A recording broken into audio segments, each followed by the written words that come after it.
Assalamualaikum warahmatullahi wabarakatuh. Perkenalkan, saya Ikhwan Nur Septiadi, mahasiswa SEMBA 47A, konsentrasi Finance.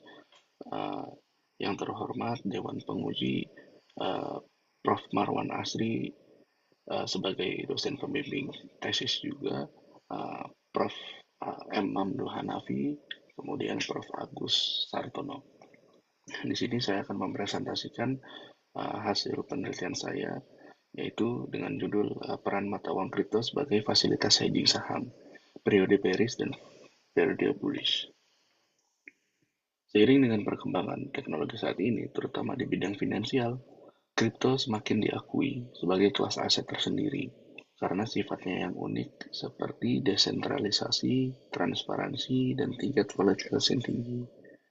Sejak diperkenalkan oleh Nakamoto 2008, kripto telah menarik perhatian banyak pihak, baik dari investor retail maupun investor institusi. Di Indonesia sendiri, adopsi kripto mengalami peningkatan signifikan dengan proyeksi pengguna mencapai lebih dari 28 juta pada tahun 2025. Dan kontribusi pendapatan industri kripto diperkirakan sebesar 1,73 miliar US dollar. Data menurut Statista. Kemudian, pasar saham Indonesia yang bersifat dinamis ini memunculkan kebutuhan diversifikasi atas risiko. Dalam penelitian ini, fokus utama diarahkan pada peran strategis mata uang kripto dalam pengelolaan risiko investasi. Terdapat dua pertanyaan utama yang ingin dijawab. Pertama, apakah mata uang kripto dapat digunakan sebagai instrumen hedging terhadap indeks harga saham pada periode pasar bearish? Kedua, apakah mata uang kripto dapat digunakan sebagai opsi diversifikasi untuk meningkatkan dan mengurangi risiko portofolio pada periode pasar bullish?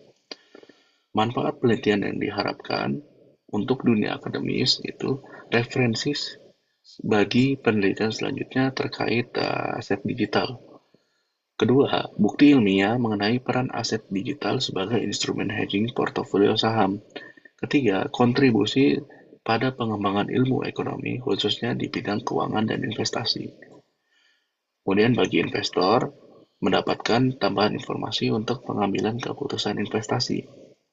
Panduan dalam diversifikasi antar aset. Bagi pemerintah, dapat menjadi rujukan untuk kebijakan terkait aset digital. Upaya meminimalisir risiko ekonomi dari aset digital, optimalisasi manfaat ekonomi bagi Indonesia. Beberapa teori yang digunakan dalam penelitian ini yang pertama adalah teori hedging. Hedging bertujuan mengurangi risiko dengan mengambil posisi berlawanan. Idealnya pada aset yang berkorelasi negatif, menurut Baur dan Lucy tahun 2010. Kedua, teori diversifikasi portofolio. Diversifikasi portofolio bertujuan mengurangi risiko dengan mengalokasi dana ke aset yang tidak berkorelasi sempurna. Markowitz 1952. Karakteristik mata uang kripto yang tadi desentralisasi, volatilitas tinggi, liquidity pasarnya secara global, dan terakhir tidak ada libur selama 24/7. Tapi mata uang kripto tidak didukung oleh aset fisik sehingga harga sangat tergantung pada permintaan pasar dan spekulasi. Karakteristik pasar saham. Pasar saham bersifat dinamis dan sensitif terhadap informasi serta kondisi makroekonomi seperti kebijakan moneter, kebijakan geopolitik, dan sebagainya. Perbedaan kondisi pasar bullish dan bearish itu di pasar bullish ditandai dengan tren kenaikan harga aset, sementara pasar bearish ditandai oleh penurunan tajam dan berkepanjangan. Pada fase bearish, permintaan terhadap instrumen pelindung nilai cenderung meningkat menurut Tenekun 2022. Hipotesis yang digunakan dalam penelitian ini adalah sebagai berikut. H1 itu mata uang kripto memiliki korelasi negatif atau kurang dari 0 dengan IHSG pada saat periode bearish. H2, mata uang kripto memiliki korelasi dengan IHSG yang kecil atau mendekati 0 pada saat pasar bullish. Jenis dan sumber data yang digunakan pada penelitian ini yaitu data kuantitatif sekunder dengan harga harian indeks saham gabungan sebagai representasi pasar saham Indonesia itu diperoleh dari Yahoo Finance. Indeks mata uang kripto atau Cryptocurrency Index 30 yang mewakili 30 aset kripto terbesar berdasarkan kapitalisasi pasar, diambil dari situs resmi cci30.com. Rentang waktu data yang digunakan adalah 1 Januari 2015 sampai 31 Mei 2025. Kemudian untuk identifikasi periode bullish dan periode bearish, itu menggunakan 3 metode identifikasi. Pertama, Pagan dan Sosnov. Itu menentukan pasar bullish dengan titik-titik ekstrim atas dan ekstrim tinggi bawah, yaitu naik 15%, turun 15%, dengan menggunakan smoothing moving average dengan window 5 hari. Window untuk menentukan titik ekstrim atas dan bawah itu menggunakan window 50 hari sebelum dan 50 hari sesudah. Pada Lunar dan Tinorman itu sedikit berbeda dengan dia menentukan puncak dan lembah, yaitu naik 15% dan turun 20% dengan window 40 hari, berbeda dengan Pagan Sosnov itu 50 hari sebelum dan sesudah, dan tidak menggunakan smoothed moving average 5 hari.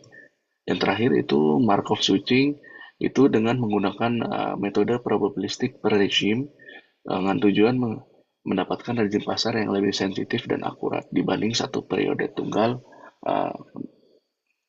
papernya oleh Hamilton 1989. Setelah itu, analisis dilakukan per segmen, bullish maupun bearish. Teknik analisa data. Analisis data ini dilakukan dengan 3 tahap utama, yaitu perhitungan return harian menggunakan metode presentase, yaitu return adalah harga hari ini dibagi harga kemarin dikurang 1 kemudian dikali 100%. Kemudian korelasi menggunakan Pearson correlation, yaitu korelasi data X dan Y sama dengan jumlah dari perkalian selisih nilai X dengan average-nya, kemudian nilai Y dengan average-nya dibagi perkalian standar deviasi X dan Y. Yang terakhir itu korelasi dinamis menggunakan DCC Gauge yang dikemukakan oleh Engel 2002. DCC Gauge ini melibatkan 2 tahap, yaitu estimasi volatilitas individu aset dengan Gauge univariat, yaitu masing-masing aset dilakukan Gauge univariatnya. Kemudian Gauge satu-satu atau univariat ini dilakukan korelasi dinamis antar aset kemudian berdasarkan residual terstandar, yang mana outputnya adalah korelasi harian yang mungkin yang berdasarkan juga faktor dinamika korelasi dan juga korelasi masa lampau.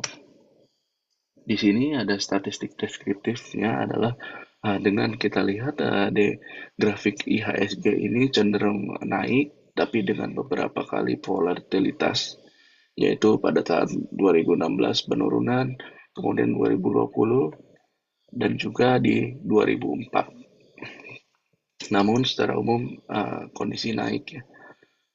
Namun untuk crypto index itu dapat dilihat awalnya landai naik, namun pada 2018 itu jadi lonjakan, kemudian turun, kemudian lonjakan lagi di sekitar tahun 2021 hingga 2022, seperti siklus naik dan turunnya.